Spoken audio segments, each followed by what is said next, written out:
يا أيها المدثر قم فأنذر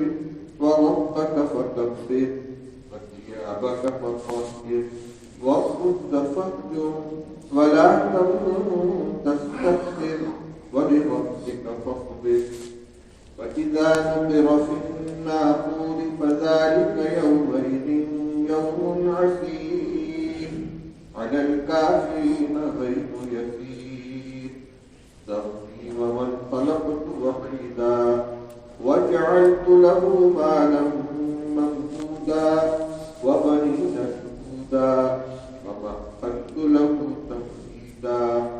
ثم يطمع أن أزيد كلا إنه كان لآياتنا عنيدا سأرهقه صعودا إنه فكر وقدر فقتل كيف قدر ثم قتل كيف قدر ثم نظر ثم عبس وبصر ثم أدبر واستكبر وقال إن هذا إلا سحر يؤثر هذا إلا قول البشر سأصليه سقر وما أدراك ما سقر لا تبقي ولا تذر لواحة للبشر عليها 19 وما جعلنا أصحاب النار إلا ملائكة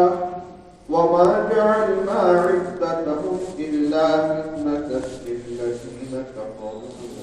ليستيقن الذين أوتوا الكتاب ويزداد الذين آمنوا إيمانا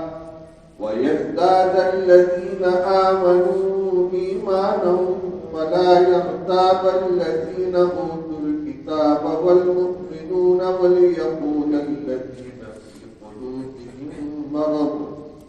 وليقول الذين في قلوبهم مرض والكافرون ماذا أراد الله بهذا مثلا كذلك يضل الله من يشاء ويهدي من يشاء وما يعلم جنود ربك إلا هو وما هي إلا ذكرى للبشر كلا والقمر والليل إذ أدبر والصبح إذا أسفر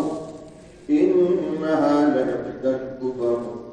نذيرا للبشر لمن شاء منكم أن يتقدم أو يتأخر كل نفس بما كسبت رهينة إلا أصحاب اليمين في جنات يتساءلون عن المجرمين ما سلككم في سقر قالوا لم نك من المصلين ولم نك نطعم المسكين وكنا نخوض مع الخائضين وكنا نكذب بيوم الدين حتى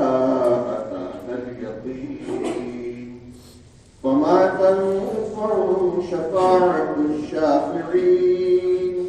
وما لهم عن التذكرة معرضين كأنهم حمر مستنفرة فرت من قسورة بل يريد كل امرئ منهم أن يؤتى صحفا منشرة كلا بل لا يخافون الآخرة كلا إنه تذكرة فمن شاء ذكره وما يذكرون إلا